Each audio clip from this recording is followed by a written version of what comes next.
स्वागत है आप सबका करंट अफेयर सीरीज 2020 में। आज 8 मई 2020 के सारे न्यूज़ हम इस वीडियो में डिस्कस करेंगे। तो बढ़ते हैं अपने पहले न्यूज़ की तरफ। पहला न्यूज़ आपके स्क्रीन पर। वर्ल्ड एथलेटिक्स डे हमने 7 मई को सेलिब्रेट किया है। इस दिन को हर वर्ष अलग अलग तारीख को मनाया जाता है। इसे IAAF यानी इंटरनेशनल एमेच्योर एथलेटिक्स फेडरेशन के द्वारा हर वर्ष सेलिब्रेट किया जाता है, परंतु मैक्सिमम टाइम इसे मई के महीने में मनाया जाता है। तो इस बार 7 मई को हमने वर्ल्ड एथलेटिक्स डे को सेलिब्रेट किया है। बात करें IAAF की तो इसको वर्ल्ड एथलेटिक्स के नाम से भी जाना जाता है।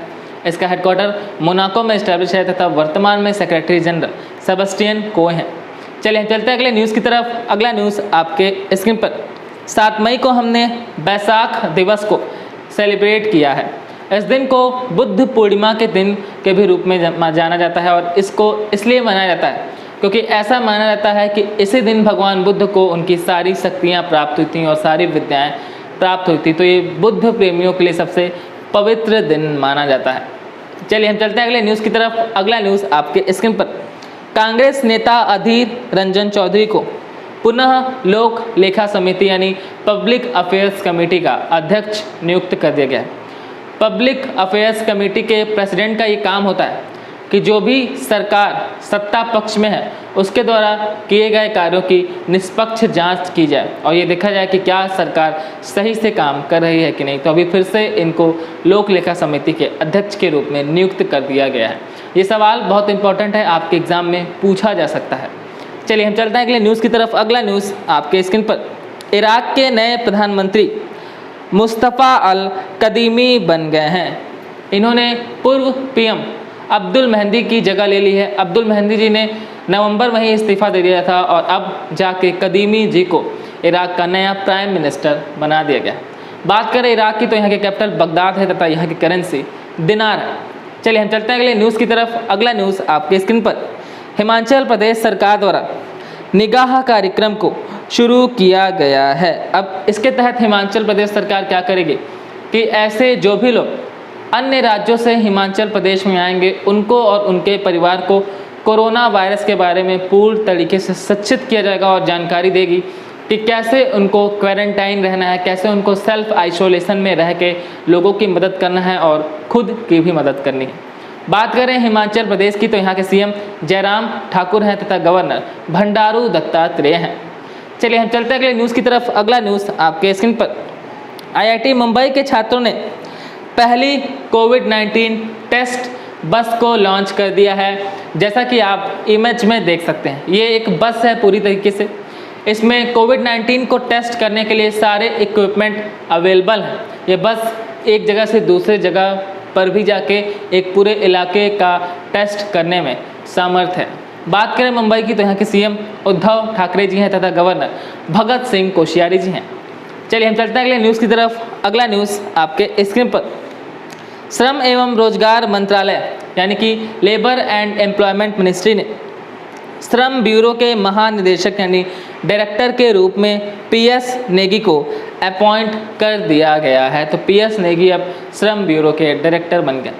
अगर देखा जाए कि श्रम एवं रोजगार मंत्रालय के वर्तमान में मंत्री कौन है तो संतोष गंगवार जी लेबर एंड एम्प्लॉयमेंट मिनिस्टर हैं वर्तमान में। मंत्री और मंत्रालय आपको बिल्कुल याद होने चाहिए क्योंकि ये आपके एग्जाम में बहुत ही इंपॉर्टेंट रोल प्ले करते हैं।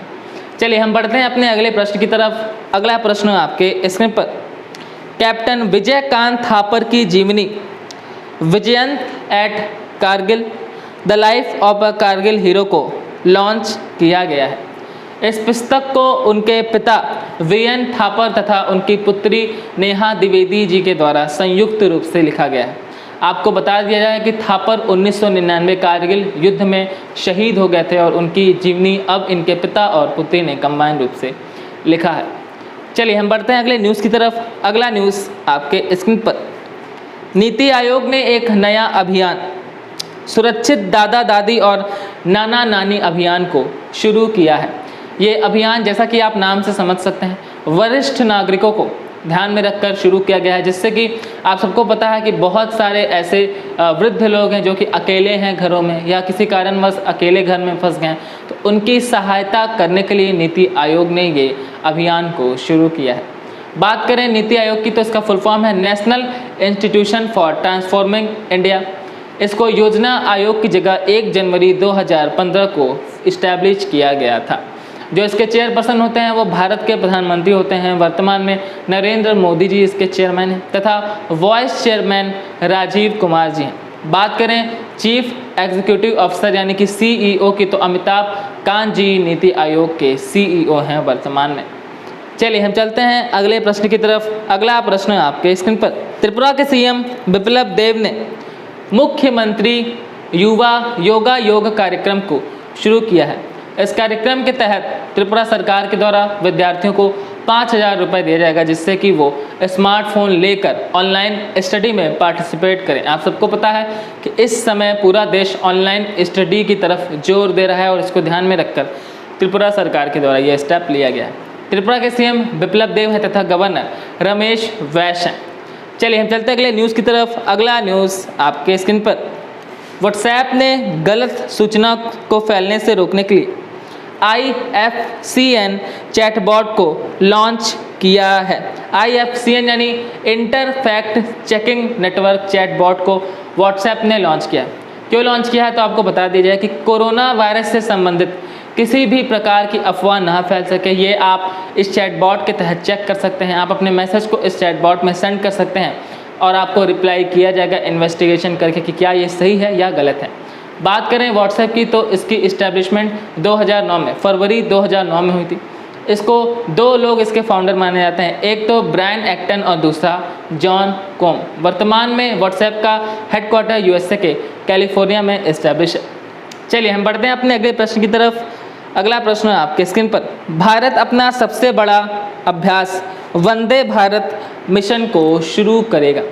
इसके तहत भारत के द्वारा खाड़ी देशों में और विभिन्न प्रकार के सभी देशों में फंसे भारतीय नागरिकों को विमान के माध्यम से भारत में ले आया जाएगा। अभी 13 मई को लगभग 64 विमानें एक साथ उड़ेंगी और अलग अलग जगहों पर जो भी भारतीय नागरिक वर्तमान में हैं उनको वापस भारत लेके आया जाएगा। तो ये योजना सिविल एविएशन मिनिस्ट्री के द्वारा शुरू किया गया है। बात करें वर्तमान में हमारे नागरिक उड्डयन मंत्री कौन है तो हरदीप सिंह पुरी जी वर्तमान में हमारे नागरिक उड्डयन मंत्री हैं।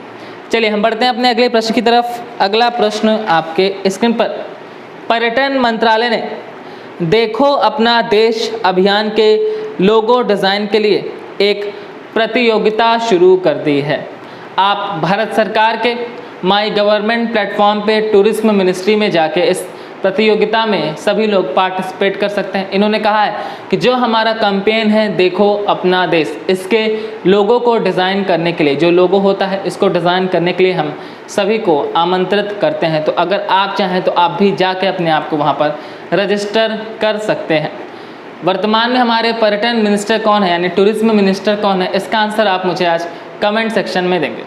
हम चलते हैं अपने अगले प्रश्न की तरफ। अगला प्रश्न आपके स्क्रीन पर। PNB हाउसिंग फाइनेंस ने PPE यानी पर्सनल प्रोटेक्टिव इक्विपमेंट के लिए IIT दिल्ली के साथ समझौता कर लिया है।